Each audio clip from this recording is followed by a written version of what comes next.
cho.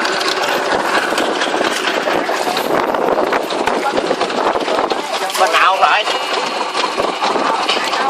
Thành đó. Dạ Thành đó. Chơi. Sao? Kéo đất không xích rồi. Đấy đập nó đập bên thôi. Đập lại nó chọn luôn.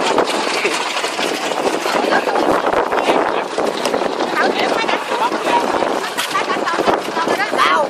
Tao đi mấy đằng xuống cái bếp nè, mấy con mạnh nó thằng kia. Kéo nó để trả thôi. Đi mấy đằng xuống cắt rồi kìa. Cắt nữa lúc nữa.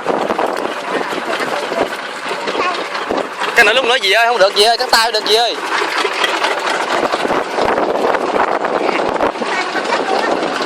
Sao? Lấy nước luôn đi, cắt được rồi, cắt đi. Móc bây giờ cả 2 tiếng đồng hồ đó. Mày xuống không? Hả? Mấy con mạnh đó, cái kia gì đó, nó bắt chẳng á. Ở giờ đó hả? Đâu đâu rồi đó. Đây có mà cầm người cắt. Ai? Mấy con mạnh đó. Mẹ mất cái bánh. Con này mất còn không hết nữa nè.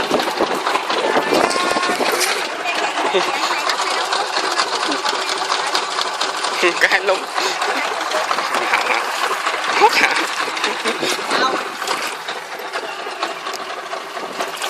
Trời ơi!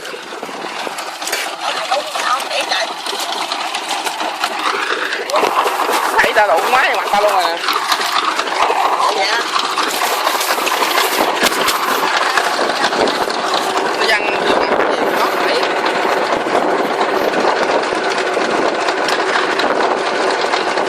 Khác rồi. Giờ cho mạnh coi cái máy không nè. Mày dánh đâu khác rồi. Quay cái đầu máy luôn á. Cái đầu ngọt.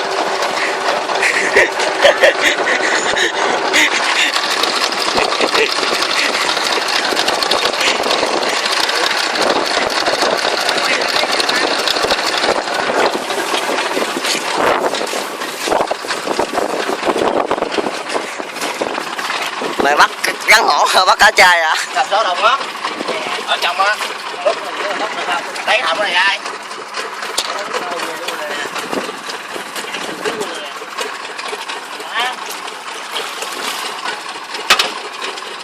Anh em đang bắt lương nè.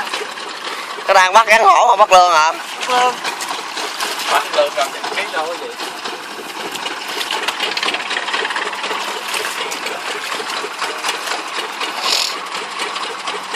Đâu đây là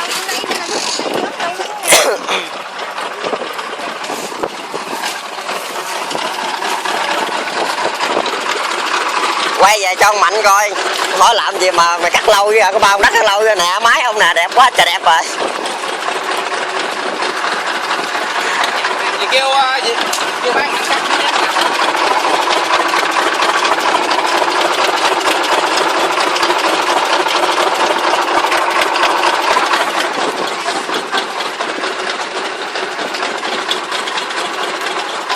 Nè.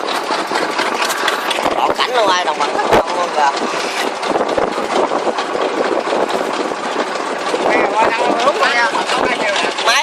Máy của Mạnh thì đã cắt mấy 12 công đất rồi đó. Cắt là rồi đó. Ra ngoài thế rồi.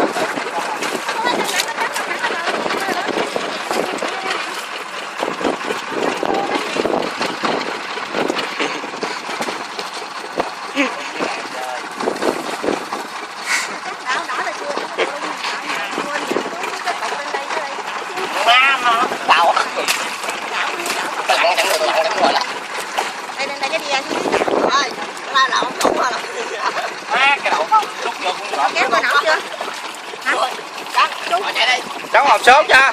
Hộp số lúc ta cầm cây số á. Đóng con sao nó chống rồi đó mà. Đóng cái đậu vô không lọt cái chặt máu. Qua đang mót nó được á. Rồi tao lặn dưới sông luôn chợ. Kéo đây kéo không ra cỡ không, như này cái máy chạy ra đây có kéo nổi không? Nó quay hoài chợ. Quay đăng lên phay.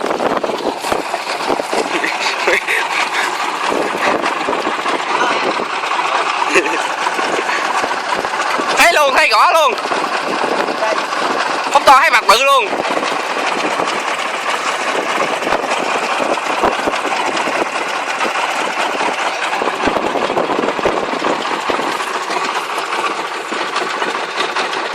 Lên đây chạy, chạy được trắng ơi. Chạy đi. Lên rồi. Vô chạy một què ta.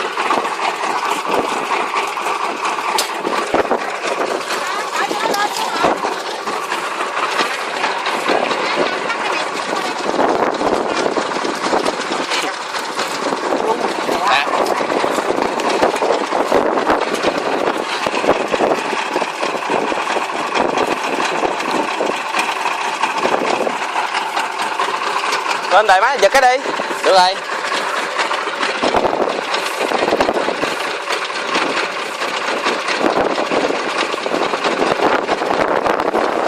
Biến ra xa xa cho đó.